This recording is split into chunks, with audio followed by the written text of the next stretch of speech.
Jacques, cette semaine, il y a le pilote Carnado qui est allé faire l'essai d'un monstre chez Nissan, la GT-R. Et tant qu'à être chez Nissan, bon, on va demeurer du côté des classiques avec la 300 ZX, une voiture qui commence à se faire rare. Et pour l'instant, on s'en va faire l'essai de la Mercedes SL63 AMG. Une SL, c'est un grand classique de la marque et on continue, on perdure avec cette voiture-là. Et vous allez voir, on a fait des essais en Californie.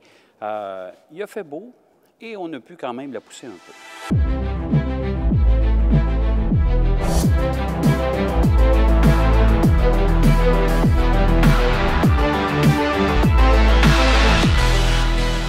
La nouvelle Mercedes-Benz SL adopte une toute nouvelle calandre qui lui donne plus de présence et cette nouvelle signature visuelle figurera éventuellement sur plusieurs autres modèles de la marque. Côté style, le reste de la voiture demeure inchangé, mis à part les ouvertures latérales localisées derrière les roues avant qui sont maintenant plus grandes. Le toit rigide rétractable à commande électrique que l'on ne pouvait actionner précédemment que lorsque la voiture était immobile, peut maintenant se replier ou se déployer lorsque la voiture est en mouvement, tant et aussi longtemps que la vitesse ne dépasse pas les 40 km/h. Le design de l'habitacle demeure essentiellement inchangé, exception faite du volant, du nouveau look du bloc d'instruments et de l'ajout de 2 ports USB et un port pour carte SD sur la console centrale.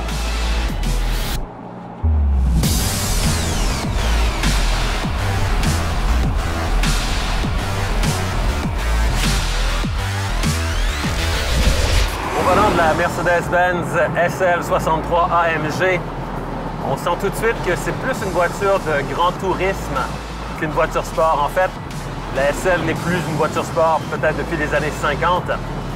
Alors ici, on a quand même une route avec des belles courbes, mais des courbes quand même assez rapides qui sont parfaitement adaptées à cette voiture, ou plutôt, la voiture est parfaitement adaptée à la topographie du terrain ici.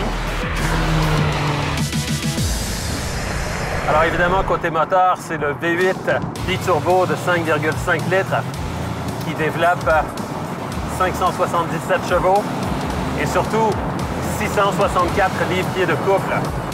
Et comme il s'agit d'un modèle AMG, on a droit à la boîte Speed Shift à 7 rapports et non pas la boîte à 9 rapports qui équipe maintenant les SL 450 et SL 550. Pour ce qui est de la dynamique ou du comportement routier, c'est une voiture qui est très bien équilibrée, avec 51 du poids sur le train avant, 49 sur le train arrière. Le principal handicap de cette voiture, je dirais, c'est vraiment son poids. Elle est quand même très lourde, à 1845 kg. Et donc, pour ce qui est du freinage, par exemple, lorsqu'on aborde des virages serrés comme ici, évidemment, notre voiture d'essai est équipée des freins en composite de céramique, donc pas de problème pour ce qui est de la décélération. Mais on sent quand même qu'il y a beaucoup de poids dans les virages. Même si la dynamique est bonne, c'est pas aussi sportif peut-être qu'une Porsche 911 Turbo. Mais pour ce qui est du confort, c'est vraiment souverain. Ici, on roule quand même à haute vitesse avec les vitres latérales montées et le déflecteur à l'arrière. C'est tout à fait confortable. Alors au final, la Mercedes-Benz SL63 AMG, c'est vraiment plus une voiture grand tourisme qu'une voiture sport. C'est une voiture avec laquelle il est très agréable de parcourir des kilomètres et des kilomètres à un rythme quand même très soutenu. Et c'est vraiment très agréable de rouler sur une belle route sinueuse ici en montagne avec toujours beaucoup de pédales en réserve sous le pied droit.